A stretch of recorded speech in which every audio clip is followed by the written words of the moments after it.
नमस्कार दोस्तों, स्वागत है आपका मेरे चैनल गोविंद गोपाल में फिर से एक बार। दोस्तों आज इस वीडियो में हम बात करेंगे बेसिक शिक्षा की कुछ खबरों को लेके। इन सभी खबरों को हम एक एक करके आपको इस वीडियो में बताएंगे, लेकिन जाएंगे कि प्लीज़ आप उस सभी खबरों को देखने के लिए हमारे चैनल से जुड़े रहिएगा। चैनल को सब्सक्राइब जरूर कर लीजिएगा, बेल आइकन को दबा दीजिएगा, वीडियो को लाइक एंड शेयर करना बिल्कुल मत भूलिएगा। तो चलिए शुरू करते हैं आज की ये खबरें। सबसे पहले हम बताएं पंचायत चुनाव को लेकर। तो अप्रैल और मई में पंचायत चुनाव होने जा रहे हैं। अप्रैल और मई तक पंचायत चुनाव होने की पूरी संभावना है, इसलिए पुनरीक्षण का काम जल्द से जल्द पूरा होगा।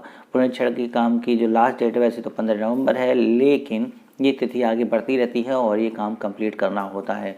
अब पंचायत चुनाव का जो इंतजार काफ़ी दिनों से लोग कर रहे थे, वो अब अप्रैल मई में होने की पूरी संभावना है। कोरोना वायरस के चलते हुए ये पंचायत चुनाव रोक दिए गए थे, लेकिन अब इसकी डेट या कह लीजिए मंथ क्लियर हो गया है और इन्हीं के बीच में इसी दौरान ये पंचायत चुनाव पूरे करा दिए जाएंगे।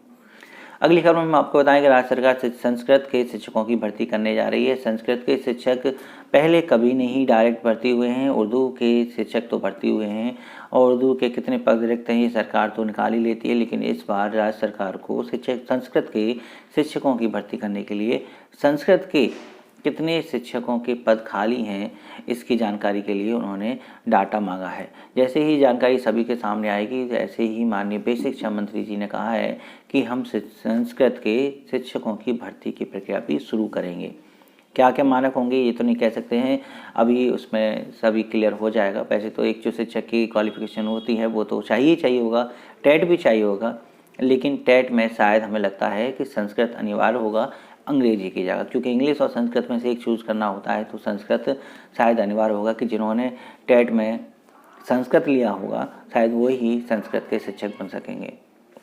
आपको पता होगा कि 2013 और 14 में एक यूपी टेट जब हुआ था, माननीय मुख्यमंत्री जी थी मायावती जी, उन्होंने ये टेट करवाया था। तो उस समय अलग अलग विषय के भी टेट हुआ करते थे, जिसमें हिंदी का भी टेट हुआ था, संस्कृत का भी हुआ था और उर्दू का भी हुआ था, लेकिन उनके बाद संस्कृत के शिक्षकों की कभी भर्ती नहीं हो पाई।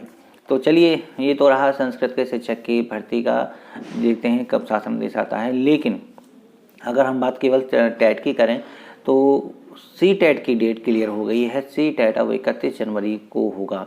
ये पहले पोस्टपोन कर दिया गया था कोरोना की वजह से, लेकिन बीच में एक दो अफवाह भी आई थी, फर्जी खबर भी आई थी कि सी टेट इस तारीख को होने जा रहा है, लेकिन अब सी टेट की कंफर्म डेट आ गई है। 31 जनवरी को सी टेट हो जाएगा। और यूपी टेट की बात करें तो इस साल यूपी टेट नहीं होगा, क्योंकि यूपी टेट होने में 2 से 3 महीने की तैयारी करानी पड़ती है। तो शासन को जब प्रस्ताव भेजा था तो वहाँ से कोई जवाब नहीं आया और अब फरवरी में हमें यूपी टेट होने की संभावना जा रही है। यूपी टेट अब फरवरी में ही होगा।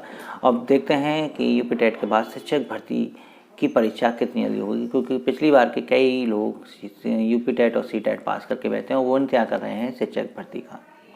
अब हम आपको बताएं कि 69,000 शिक्षक भर्ती के फर्स्ट पार्ट में जो शिक्षक भर्ती हुए हैं, 31,277 में से जो शिक्षक भर्ती हुए हैं, नवनियुक्त हुए हैं, उन नवनियुक्त शिक्षकों की ट्रेनिंग डाइट पर कराई जाएगी। 16 से 30 नवंबर तक ये डाइट पर ट्रेनिंग चलेगी। इस ट्रेनिंग के दौरान उनको दीक्षा ऐप, मानव क्षमता पोर्टल, ऑनलाइन कैसे टीचिंग करनी है, इन सब के बारे में जानकारी दी जाएगी, क्योंकि इस समय सबसे करंट में यही एक काम चल रहा है। और इसलिए जो भी नए शिक्षक इसमें स्कूल में पहुँचेंगे उनको आज की कंप्लीट स्टेटस देने के लिए ये ट्रेनिंग कराई गई है। बहुत ही रैपिड ट्रेनिंग है, संपूर्ण जानकारी उनको कम से कम समय में दे दी जाएगी। मानव क्षमता पोर्टल क्या है, दीक्षा ऐप का हम इस्तेमाल कैसे करें, री डायलॉग ऐप का इस्तेमाल कैसे होगा, कैसे उनको इंस्टॉल करेंगे, कैसे अभिभावकों से उनको इंस्टॉल करवाएंगे, सारी की सारी ट्रेनिंग डाइट पर दी जाएगी। 2 शिफ्ट में ये ट्रेनिंग दी जाएगी। 15 दिन के अंदर ये ट्रेनिंग खत्म करनी होगी। 16 नवंबर से 30 नवंबर तक ये ट्रेनिंग पूरी करनी है। तो दोस्तों बस ये थी आज की खबर। में ऐसी ही बेसिक शिक्षा से जुड़ी खबरें आपके लिए लाके रहते हैं और बस आपसे रिक्वेस्ट करते हैं कि आप हमारे चैनल को सब्सक्राइब जरूर कीजिएगा, बेल आइकन को जरूर दबा दीजिएगा, वीडियो को लाइक एंड शेयर करना नहीं भूलिएगा। हम आपसे फिर मिलेंगे नेक्स्ट वीडियो में, तब तक के लिए टेक केयर, बाय बाय।